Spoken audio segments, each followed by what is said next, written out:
If you've copied text, links, or photos from multiple apps and sources, but can't actually find it later, Clipboard History is the feature you need. Here's how you can enable and access it on your macOS 27 Golden Gate. Now, the only problem is there is no separate Spotlight search anymore. It's now part of Siri. So you can just press Command plus space or click the Siri icon if it's on your menu bar. The new search or ask window will appear. Just move your cursor over the search bar and you'll see the fourth option, that is Clipboard. Just click on it and you'll find all your recently copied text, links, and images listed in here.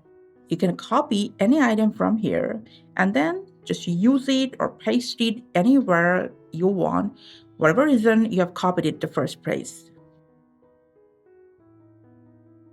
And if you want to clear everything, just click on this three-dot menu and you can select Clear History. But if you can find the copied items in here that we're looking for, just click Settings from this window. This will take you directly to the Spotlight settings under System Settings. Scroll down to the right-hand side. And in the Clipboard History, just choose how long you want your copied items to be saved, from 30 minutes up to 7 days. And that's how simply you can do that. Thanks for your time.